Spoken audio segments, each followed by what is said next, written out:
Hola, esta es la clase de tiro parabólico, pero únicamente el análisis físico. Este tipo de movimiento, que también se le llama movimiento de proyectil, es uno de los más comunes porque realmente está en nuestra vida diaria en muchísimas cosas. Siempre que lanzas cualquier cosa, estás viendo el comportamiento de un tiro parabólico. Y la característica fundamental de este movimiento es muy parecida a la de uno que ya vimos en una dimensión, que fue la caída libre o el tiro vertical. La diferencia es que ahora el lanzamiento inicial de la partícula no tiene que ser necesariamente directamente hacia arriba o directamente hacia abajo, sino que puede ir con un cierto ángulo que ya va a provocar que este movimiento ya no sea en una sola dimensión, sino en dos dimensiones. Así que, recordando un poco de eso, la característica que también se va a mantener en este tiro parabólico es que la única aceleración que va a estar actuando sobre la partícula es la de la gravedad, es decir, una aceleración de 9.81 metros sobre segundo cuadrado directamente hacia abajo. Este movimiento lo separamos en dos videos distintos porque primero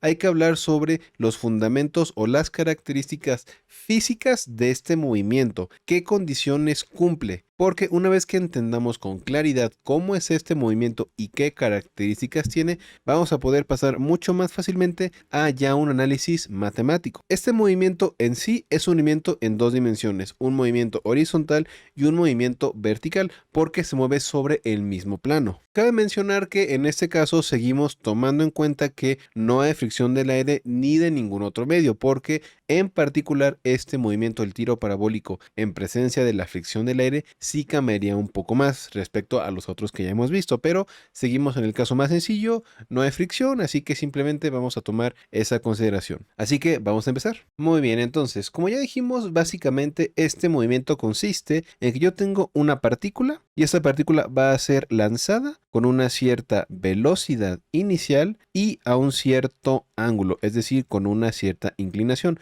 No va a ser como el caso del tiro vertical, en el que este lanzamiento inicial era directamente hacia arriba o directamente hacia abajo. Aquí puede haber un cierto ángulo que defina la dirección del lanzamiento. Así que lo primero que necesitamos es un eje de coordenadas para analizar este tipo de movimiento. Y el más sencillo y más rápido también y más útil también es considerar simplemente un eje de dos dimensiones, eje X y eje Y, en el cual uno de los ejes sea un eje totalmente horizontal y el otro eje sea un eje vertical. De esta forma, aquí tenemos el eje X y aquí tenemos el eje Y. Y también lo más común es considerar que el sistema de coordenadas, el 0, esté en el punto inicial desde el cual vamos a lanzar la partícula con una cierta velocidad. Así que vamos a representar aquí que desde el origen la partícula es disparada con una cierta velocidad inicial, que es un vector. De esta forma, lo que tendríamos en notación vectorial es que la velocidad inicial como vector sería igual a una velocidad inicial en X en el eje Y más una velocidad inicial, pero ahora en el eje Y en el eje J. Pero si recuerdas, normalmente cuando hablamos de un vector, si bien podríamos trabajar con sus componentes como lo que escribimos aquí en este primer renglón, lo más común, aunque bueno, esto puede variar mucho, pero en general, digamos que algo también muy común, creo que sería más correcto decir que algo que también es muy común, es que en lugar de las componentes del vector velocidad inicial, más bien nos digan cuánto es su magnitud, es decir, la magnitud del vector, y nos digan cuál es el ángulo que este vector forma con la horizontal. Y si recuerdan, si nosotros tenemos la magnitud de un vector y el ángulo que forma con la horizontal, podemos reescribir cuánto valen sus componentes, que en este caso sería que la componente en el eje X, es decir, la velocidad inicial en el eje X, sería igual a la magnitud de la velocidad inicial, que únicamente para representarla, en lugar de dibujar las dos rayitas, así y luego con el vector arriba, que si bien técnicamente esto representa una magnitud, vamos a simplemente, para representar la magnitud, escribir el valor, o sea, la b inicial, pero sin la rayita de vector. Ya con eso estoy dejando claro que esta es la magnitud del vector y no el vector como tal. Entonces tenemos que es la magnitud del vector velocidad inicial por el coseno del ángulo que forma respecto al horizontal. Recuerden que el coseno del ángulo nos da la componente adyacente de este ángulo, que sería esta que tenemos aquí. Esta sería la velocidad inicial. la voy a dibujar con un vector para que quede más claro. Esta de aquí sería la velocidad inicial en x, que sería igual a velocidad inicial por el coseno del ángulo. Y algo similar podemos encontrar para ahora la velocidad inicial, pero en el eje y. Tendríamos que la velocidad inicial, pero en el eje y, sería igual a la magnitud del vector velocidad inicial, pero ahora por el seno del ángulo teta. Ahora, la trayectoria que dibujaría esta partícula hacia el disparada sería algo más o menos así. Sale disparada, la partícula sube al mismo tiempo que avanza, luego en algún punto llegaría a un máximo y comenzaría a caer nuevamente hacia abajo. Esto es porque les recuerdo que en este tipo de movimiento la característica que tiene es que la única aceleración que está actuando es la de la gravedad apuntando directamente hacia abajo. Así a simple vista, este problema o este movimiento que queremos describir, pues se ve algo mucho más complicado que los ejemplos que vimos para movimiento en una sola dimensión, porque ahora tenemos esta curva que no estamos muy seguros de cómo se describiría su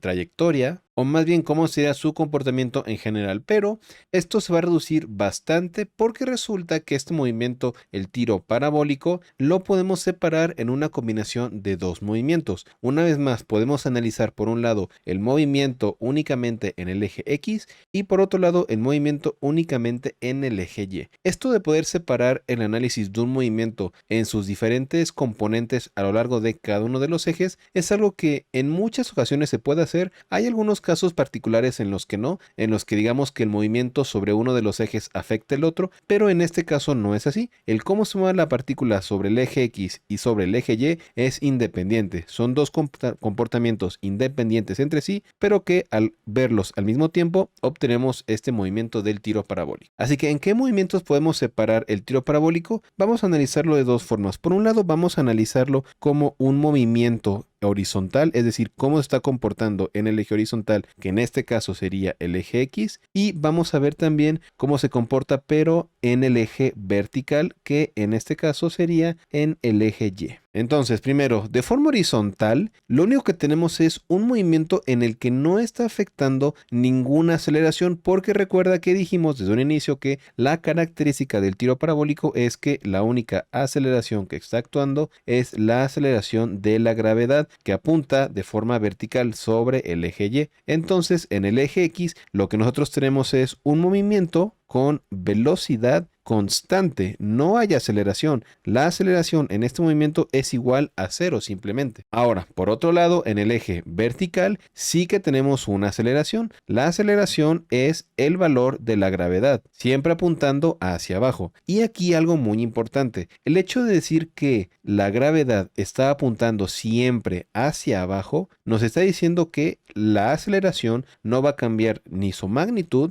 ni su dirección. Por lo tanto, en el eje vertical tenemos un movimiento con aceleración constante. Sí, es muy importante notar esta diferencia. En el eje horizontal el movimiento es con velocidad constante y en el eje vertical el movimiento es con aceleración constante. Así que de forma un poquito como un adelanto, ya podemos ver que para el caso del movimiento horizontal, al tener una velocidad constante, pues la fórmula o relación que vamos a utilizar simplemente va a ser esta, la de velocidad es igual a distancia entre tiempo, mientras que para el eje vertical vamos a tener que utilizar alguna de las relaciones del movimiento rectilíneo uniformemente acelerado, porque tenemos que la aceleración es constante para ese movimiento en el eje Y del tiro parabólico. Ahora aquí te muestro una imagen solamente para que veas a qué me refiero con esto de que podemos trabajar con el movimiento horizontal y el movimiento vertical de forma independiente en el tiro parabólico. Aquí lo que tenemos son dos pelotas. La roja se libera simplemente desde el reposo, es una caída libre, mientras que la amarilla se le aplica un empuje hacia la derecha. Así que fíjate cómo, aunque una está en caída libre, es decir, una simplemente se deja caer